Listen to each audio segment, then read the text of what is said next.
করতেছো? না না আমার সেটা না, তোমারটা পড়ছে না। হ্যাঁ তোমারই পড়ছে। আচ্ছা ওই ব্রিজটা থাকতে আর এদিক দিয়ে আইছে কে? ওই মানুষগুলো হাইটে ওদিক যাক। হ্যাঁ উপর দেয় না না। এমনকি আপনি ওই পেশে যাবেন? আপনি ওই পেশে যাবেন? তাহলে যান।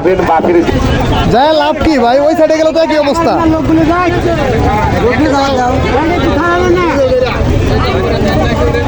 এই জায়গার অবস্থাটা এমন একটা জায়গায় এসে দাঁড়াইছে যে এই দিক দিয়ে একটা পথচারী হাইটা যাবে সেই রাস্তাটাও নাই। মানে একজন লোক তার নিজস্ব একটা ব্যাগ নিয়ে যাবে এই রাস্তাটাও নেই, তাহলে বুঝতে পারেন যে এখানে কি পরিমাণ জাম বাজছে। আর এই জামটা যদি আপনাদেরকে আমি দেখাই তো দেখেন যে একজন লোক এই যে কাঁধে বস্তা নিয়ে, তারপর এখানে ওই যে কাঁধে ব্যাগ নিয়ে খালি হাতে খালি পিন্দায় এখানে ঘন্টার পর ঘন্টা দাঁড়িয়ে আছে। মানে একজন লোক যাওয়ার মতো জায়গা নেই। একটা ব্রিজ পার হইতে গিয়া বিগত 1 ঘন্টা যাবো তুমি ব্রিজের উপর, এখন আছি ব্রিজের প্রায় শেষ মাথায়। এখন একটা ব্রিজ পার হইতে সময় লাগে আমার 1 মিনিট, সেক্ষেত্রে এই ব্রিজটা পার হইতে সময় লাগতেছে আমার 1 ঘন্টা। তাহলে কি পরিমাণ জাম বাজছে। আর এই সব কাছে নারীর টানে সবাই দেশে যাচ্ছে, তো এই যার কারণে এত জ্যাম বাজছে।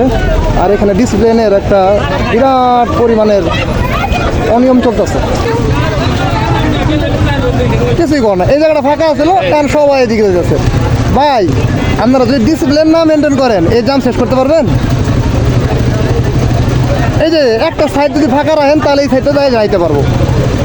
এখন আমরা 2 সাইডে দখল করলাম, সামনে কি মানে আমরা এমন একটা জাতি 5 মিনিট সহ্য করতে পারবো না, 1 ঘন্টা ধরে থাকতে পারবো। সিরিয়ালে কিন্তু 5 মিনিট ধরে থাকলে জাম ছড়ে। 2 ঘন্টা যাবত আপনি আছেন? আমি 2 ঘন্টা যাবত এই ব্রিজে। দেখেন কি একটা অবস্থা, 2 ঘন্টা যাবত আপনি এখানে আছেন।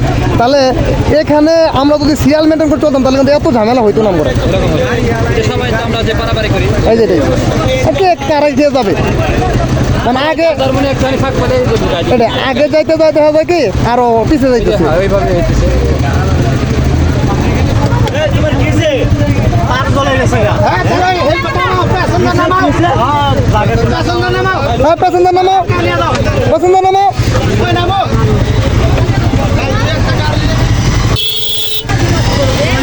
কি একটা অবস্থা, যেখানে মানুষ যাওয়ার কোনো রাস্তা নাই, এই দিকটা গাড়ি কেমনে যাব। বিগত 1.5 ঘন্টা পরে গাড়ি স্টার্ট দেওয়ার মতো সুযোগ হয়েছে। যাক স্টার্টটা দেওয়া হইলো, এখন দেখি সামনে কি অবস্থা। ভাইয়া রঙে ঢুকেন না, রঙে ঢুকলে সামনে আরো বেশি জাম পড়ে যাবো গা, রঙে ঢুকেন না। আহা এটা কেমনে হইলো? এটা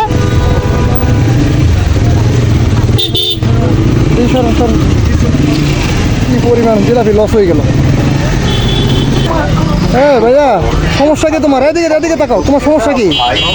দাঁড়াও দাঁড়াও দাঁড়াও দাঁড়াও, সবাই সিরিয়াল মেনটেন করতে, তুমি সিরিয়াল মেনটেন করতেছো তাই? তুমি যে জানো তুমি তো জাম সৃষ্টি করতেছো।